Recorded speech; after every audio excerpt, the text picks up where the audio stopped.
चलिए शुरू करें। जो आज मैं आप लोगों को पढ़ाने वाला हूँ वो है टॉपिक इलेक्ट्रिक फ्लक्स। क्या डिस्कस करने वाले हैं हम लोग? Electric flux. बहुत ही प्यारा टॉपिक है, बहुत ही अच्छा टॉपिक है। और इस टॉपिक का यूज़ आपको एक बहुत इंपॉर्टेंट थ्योरम पढ़ोगे इलेक्ट्रोमैग्नेटिज्म की, जिसका नाम है गॉसेस थ्योरम। उस गॉसेस थ्योरम को अगर समझना है अच्छे से तो ये जो टॉपिक है इलेक्ट्रिक फ्लक्स, ये आपको बहुत अच्छे से क्लियर होना चाहिए। ऑलराइट, चलिए शुरू करते हैं। देखिए क्या कॉन्सेप्ट होता है इलेक्ट्रिक फ्लक्स का। इलेक्ट्रिक फ्लक्स का कॉन्सेप्ट है, it is defined as the total number of, पहले मैं डेफिनेशन दे देता हूँ आप लोगों को, उसके बाद हम बारीकी से कॉन्सेप्चुअली इस डेफिनेशन को समझेंगे। ठीक है, तो डेफिनेशन क्या है इसकी? डेफिनेशन बिल्कुल वन लाइन स्टेटमेंट है। What is electric flux? The total number of electric field lines, मतलब इलेक्ट्रिक फील्ड लाइंस जो होती हैं, जो इलेक्ट्रिक फील्ड होता है, इलेक्ट्रिक फील्ड लाइंस जो होती हैं वहाँ पर, उसका total number passing through any surface, passing through what? Any surface. तो किसी सरफेस से जो total number of field lines pass होती हैं, that number is what is called as electric flux. Alright, तो अब हम देखते हैं कि इसका फॉर्मूला कैसे बनेगा, इसको फॉर्मुलेट कैसे करेंगे कि यार नंबर कैलकुलेट करना है अपने को इलेक्ट्रिक फील्ड लाइंस का किसी भी सरफेस से जो पास हो रही है। ऑलराइट बच्चों, तो मैं आप लोगों को एक बेसिक एग्जांपल की हेल्प से समझाने की कोशिश करता हूँ। ध्यान से देखिए, जैसे मान लो मैंने एक लाइन सेगमेंट आपके सामने ड्रॉ किया ऑन द बोर्ड। अब मैं आपसे पूछता हूँ कि आप बताओ मुझे कि इस लाइन सेगमेंट पर कितने नंबर ऑफ पॉइंट्स हैं। ये जो लाइन सेगमेंट है इस पर पॉइंट्स कितने हैं? तो आप बोलेंगे सर इस पर इनफाइनाइट पॉइंट्स हैं। बिल्कुल सही बात है। अच्छा, मैं आपसे बोलता हूँ कि एक और लाइन सेगमेंट है, this is suppose 1, this is 2। Number 2 जो लाइन सेगमेंट है इस पर कितने पॉइंट्स हैं? अगेन आप बोलेंगे कि सर इस पर भी इनफाइनाइट है। तो क्या दोनों पर इक्वल नंबर ऑफ पॉइंट्स है? नहीं भाई, इस पर इनफाइनाइट, इनफाइनाइट मतलब अनकाउंटेबल, मतलब आपको पता नहीं है उस बारे में। राइट, तो देखो अगर मैं आपसे यहाँ पे ये पूछूं कि भाई ये इनफाइनाइट है, ये इनफाइनाइट है, ऑल राइट, लेकिन ये बताओ कि कौन सी लाइन सेगमेंट पर out of 1 and 2 number of points ज़्यादा है? नंबर ऑफ पॉइंट्स कौन सी लाइन सेगमेंट पर ज़्यादा है? तो आपका आंसर होगा एकदम 2, नंबर 2। जो सेकंड लाइन सेगमेंट है इस पर नंबर ऑफ पॉइंट्स क्या है दोस्तों? ज़्यादा है। कैसे पता चला आपको? लेंथ से, है ना, इस लाइन सेगमेंट की लेंथ से। इसका मतलब देखो, पॉइंट तो अनकाउंटेबल होते हैं, काउंट कर नहीं सकते हो आप। इसका मतलब हम लेंथ से आइडिया लगा लेंगे, सर जिसकी लेंथ ज़्यादा होगी वहाँ पर नंबर ऑफ पॉइंट्स भी क्या होंगे? ज़्यादा होंगे। तो एक तरीके से जो लेंथ होती है ना, लेंथ ऑफ लाइन सेगमेंट, ये देती है हमें नंबर ऑफ पॉइंट्स। राइट, अच्छा अब इसका जिक्र मैं कर क्यों रहा हूँ आपको भी समझ में आ जाएगा, क्योंकि यहाँ भी हम लोग total number of electric field lines count करने की बात कर रहे हैं। यहाँ भी हम लोग total number of electric field lines calculate करने की बात कर रहे हैं। तो मैं एक एग्जांपल की हेल्प से आपको समझाने की कोशिश करता हूँ। मुझे एक कॉपी चाहिए, कॉपी दीजिए ज़रा, एक कॉपी। चलिए, थैंक यू। देखिए, सपोज करिए, बहुत ही आराम से तसल्ली से पूरा कॉन्सेप्ट दिलो दिमाग में उतार के समझेंगे इसको अच्छे से। देखो मान लो यार हमारे पास ना एक यूनिफॉर्म इलेक्ट्रिक फील्ड है। ठीक है, एक यूनिफॉर्म इलेक्ट्रिक फील्ड है जिसकी डायरेक्शन आपकी तरफ है। ऑलराइट, अब आपको पता होगा कि यूनिफॉर्म इलेक्ट्रिक फील्ड को ना आप इस तरीके से पैरेलल एंड इक्विडिस्टेंट लाइन से ड्रॉ करते हो आप। ठीक है, पैरेलल एंड इक्विडिस्टेंट लाइन से शो करते हो यूनिफॉर्म इलेक्ट्रिक फील्ड को। तो मैं यहाँ पे क्या बोल रहा हूँ कि आप एक इलेक्ट्रिक फील्ड इमेजिन करो जो आपकी तरफ हो। ठीक है, मतलब बहुत सारी इलेक्ट्रिक फील्ड लाइंस जो है ना दोस्तों वो आपकी तरफ है। ऑलराइट, अब उसमें ना एक सरफेस, ये सरफेस है, ये सरफेस आप इमेजिन कर लीजिए। ठीक है, अब एक बात बताओ यार कि इस पूरी सरफेस पर इलेक्ट्रिक फील्ड कैसा है? यूनिफॉर्म है। मैंने आपसे क्या कहा? यूनिफॉर्म इमेजिन करने को बोला है। तो हर पॉइंट पर इलेक्ट्रिक फील्ड कितना है? लेट्स से E है, जो मैंने आपको इमेजिन करने को बोला है इलेक्ट्रिक फील्ड। लेट्स से वो इलेक्ट्रिक फील्ड कितना है? E है। ठीक है, तो हर पॉइंट पर, इस सरफेस की हर पॉइंट पर कितना फील्ड होगा? E फील्ड होगा। अच्छा मुझे बताओ इस सरफेस पे कितने पॉइंट्स हैं? इस सरफेस पर कितने पॉइंट्स हैं? अब वही बात आ गई थोड़ी देर पहले जो मैंने एग्जांपल दिया था, आप जरा रिकॉल करो कि इस लाइन सेगमेंट पे कितने पॉइंट्स हैं मैंने पूछा था, तो आपने इनफाइनाइट बोला था। तो उसका, क्योंकि भाई इन्फाइनाइट इसलिए बोलना सही भी था क्योंकि यार काउंट नहीं कर सकते, तो फिर तरीका क्या था सर हमारे पास नंबर ऑफ पॉइंट्स को एक्सप्रेस करने का, वो तरीका था length. Exactly in the same manner इस एरिया पर टोटल नंबर ऑफ पॉइंट्स कितने हैं अगर मैं आपसे पूछूं तो अगेन यू विल से कि सर इनफाइनाइट है, लेकिन अगर हमें उसे रिप्रेजेंट करना हो तो कैसे रिप्रेजेंट करेंगे? On the line segment it was length, तो सरफेस पर क्या होगा? ये एरिया होगा। इसका मतलब क्या हुआ कि अगर हम यहाँ पे देखना चाह रहे हैं कि कितने पॉइंट्स हैं तो हमें एरिया से ये नंबर ऑफ पॉइंट्स पता चलेंगे। अच्छा, मैं क्यों कह रहा हूँ नंबर ऑफ पॉइंट्स? जो इलेक्ट्रिक फील्ड आपने इमेजिन किया हुआ है वो इलेक्ट्रिक फील्ड आपकी तरफ है दोस्तों, ठीक है, एक यूनिफॉर्म इलेक्ट्रिक फील्ड है आपकी तरफ है, और उसमें सर हमने मान लिया ये सरफेस, ठीक है सर, आराम से समझिए। अब देखिए हर पॉइंट पर इलेक्ट्रिक फील्ड कितनी है? ई है। एक पॉइंट पे फील्ड लाइन की वैल्यू क्या है? ई। दूसरे पॉइंट पे क्या है? ई। तीसरे पॉइंट पे क्या है? ई। कोई भी मैं आंख बंद करके कोई भी यहाँ से पॉइंट में अगर मार्क करूंगा तो उस पर फील्ड वैल्यू कितनी होगी? ई। अब मैं आपसे पूछता हूँ कि टोटल फील्ड लाइंस बताओ इससे कितनी पास हो रही हैं, इस सरफेस से टोटल फील्ड लाइंस कितनी पास हो रही हैं ये बताइए आप। तो आप क्या करेंगे, आपके दिमाग में फट से क्लिक करेगा कि एक पॉइंट पर ई है तो 10 पॉइंट पे कितना होगा? 10 ई होगा। 20 पॉइंट पे या 50 पॉइंट पे कितना होगा? 50 ई होगा। 100 पॉइंट पे 100 ई होगा। लेकिन टोटल नंबर ऑफ पॉइंट्स यहाँ पे कितने हैं? डायरेक्ट काउंट नहीं कर सकते, लेकिन रिप्रेजेंट किससे होता है? नंबर ऑफ पॉइंट किसी एक सरफेस पर एरिया से रिप्रेजेंट होता है सर। इसका मतलब किसी एरिया से, मतलब इस एरिया से, अगर मान लो इसका एरिया ए है तो इस एरिया से total number of field lines कितनी पास होंगी? तो वो होगा नंबर गिवन होगा ई इंटू ए। समझ आ रहा है? क्यों? फिर से समझ लीजिए, एक पॉइंट पर जो फील्ड है वो ई है, एक पॉइंट पर जो फील्ड लाइन है उसकी वैल्यू ई है, और टोटल नंबर ऑफ पॉइंट्स किससे रिप्रेजेंट हो रहे हैं? ए से रिप्रेजेंट हो रहे हैं। तो total number of field lines किससे रिप्रेजेंट होंगी सर? ई इंटू ए। तो यहां से बनता है फॉर्मूला, यहां से बनता है formula for this electric flux. ये इलेक्ट्रिक फ्लक्स जिसको हम कह रहे हैं total number of electric field lines passing through any surface, इसके लिए फॉर्मूला क्या बन रहा है सर? इसका जो वे ऑफ रिप्रेजेंटेशन है ना, ये सिंबल फाई यूज करते हैं, and this is E into A. ठहरिए, अभी बात खत्म नहीं हुई है। ई इंटू ए हुआ। इसके बाद एक चीज़ और देखो, एक इंटरेस्टिंग चीज़ मैं आपको दिखाता हूँ, जस्ट अ मोमेंट।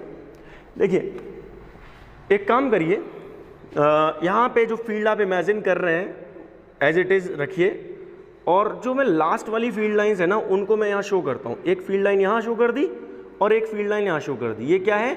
ये लास्ट वाली फील्ड लाइंस हैं। बीच में बहुत सारी फील्ड लाइंस हैं, जस्ट इमेजिन, विजुअलाइज करिए इसको, बहुत सारी फील्ड लाइंस हैं और ये लास्ट वाली फील्ड लाइंस हैं। ऑलराइट, अब मैं एक काम करने वाला हूँ, मैं इस एरिया को, ये जो सरफेस है ना दोस्तों, इस सरफेस को मैं रोटेट करने वाला हूँ, ठीक है, मतलब एंगल में चेंज करने वाला हूँ। और जब इसका एंगल चेंज होगा आप इसको सोचिएगा। देखो, अब मैं एक हाथ से रोटेट करता हूँ और एक हाथ से ये वाली फील्ड को यहाँ रखता हूँ। अब ये जैसे ही मैंने घुमाया, ये वाली जो फील्ड लाइन जो पहले इस सरफेस से एसोसिएटेड थी, क्या अभी भी एसोसिएटेड है? बिल्कुल नहीं। अब ये बाहर आ गई, देख रहे हो, बाहर आ गई। अब आप सोच के बताओ मुझे, देखो सरफेस भी वही है, इलेक्ट्रिक फील्ड भी वही है, आप मुझे सोच के बताइए कि सरफेस से जो linked total number of field lines होंगी वो पहले से कम होंगी, ज़्यादा होंगी या सेम होंगी? सोचिए ज़रा, क्या होंगी, क्या होंगी, क्या होंगी? दिमाग पे जोर डालो। कम होंगी। आपको आइडिया लगना चाहिए, और मैं घुमा देता हूँ और आइडिया लग जाएगा। क्योंकि यार देखो, जो हमने इलेक्ट्रिक फील्ड यहाँ इमेजिन की हुई है वो आपकी तरफ इमेजिन की हुई है, एंड इफेक्टिवली जैसे जैसे मैं एरिया को घुमाता जा रहा हूँ ना, जो इफेक्टिव एरिया है जिससे फील्ड लाइंस पास हो रही हैं वो कम होता जा रहा है। आप वापस से चेक करिए, इस एरिया को जैसे जैसे मैं घुमाता जा रहा हूँ, जो नंबर ऑफ फील्ड लाइंस जो यहाँ से पास हो रही होंगी वो कम होता जा रहा है, होता जा रहा है ना, होता जा रहा है ना। तो इसका मतलब ये है कि यार अलोंग विद ई एंड ए एक और फैक्टर है जिस पर इलेक्ट्रिक फ्लक्स डिपेंड करेगा, and that is what? Angle. तो एंगल भी हम यहाँ मेंशन कर देंगे, एंड वो जो एंगल है वो किस तरीके से मेंशन करेंगे वो जरा चेक कर लेते हैं दोस्तों। Let's check this out. देखिए, तो मैंने आपको शुरुआत में बता दिया कि E इंटू ए रहेगा, ठीक है, एंगल भी इसमें शामिल होगा। समझ आ रहा है? एंगल शामिल होगा, ठीक है। अब एंगल अगर हमें देखना है कि कैसे शामिल होगा, तो एंगल हम देखते हैं कैसे शामिल करते हैं। ऑलराइट, देखिए, यहाँ पे ना एक ट्विस्ट है दोस्तों। ट्विस्ट ये है, पता होना चाहिए वैसे बहुत सारे स्टूडेंट्स को कि जो सरफेस होती है ना यार, area vector, area is a vector quantity, and जो सरफेस होती है ना, जो एरिया वेक्टर होता है ना, वो सरफेस के परपेंडिकुलर होता है। मतलब अगर ये सरफेस है और इसके एरिया वेक्टर की अगर हम बात करें तो वो इस तरीके से होगा दोस्तों, समझ आ रहा है ना। ये जो सरफेस है, अगर हम इसके एरिया वेक्टर की बात करें तो वो इस तरीके से होगा, देख लीजिए, है ना। और इन द बिगिनिंग मैंने जो सरफेस ली थी ऐसे ली थी, तो एरिया वेक्टर ऐसे होगा और इलेक्ट्रिक फील्ड भी ऐसे होगा, तो both are in same direction, right. अब जब मैं इसे घुमा रहा हूँ, जब मैं इसे रोटेट कर रहा हूँ, तो इलेक्ट्रिक फील्ड तो आपकी तरफ ही है, उससे तो आप इमेजिन करते हैं इलेक्ट्रिक फील्ड आपकी तरफ है। अब जब मैं इसे घुमा रहा हूँ, इस कॉपी को घुमा रहा हूँ, इस सरफेस को घुमा रहा हूँ, तो जो एरिया वेक्टर है वो रोटेट करेगा ना अलोंग विद इट, है ना। तो आप मुझे सोच के बताओ कि एंगल पर क्या इफेक्ट पड़ रहा है, angle between area vector and electric field vector पे क्या इफेक्ट पड़ रहा है। पहले ये दोनों पैरेलल थे, फिर हम जब सरफेस घुमाना शुरू कर दिए तो एरिया वेक्टर घूमना शुरू हो गया, तो एंगल कैसे चेंज हो रहा है, एरिया वेक्टर और इलेक्ट्रिक फील्ड के बीच का जो एंगल है वो कैसे चेंज हो रहा है दोस्तों, बढ़ रहा है ना, इंक्रीज हो रहा है ना। एंड विद दिस इंक्रीमेंट आप मुझे बताइए कि जो फ्लक्स है, मतलब जो total number of field lines हैं, वो कम हो रही हैं, ज़्यादा हो रही हैं।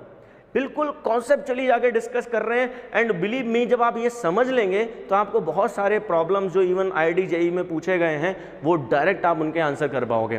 तो देखो यहाँ से एक प्रोजेक्शन थ्योरी निकल कर आएगी, अभी थोड़ी देर में समझ में आएगा आपको।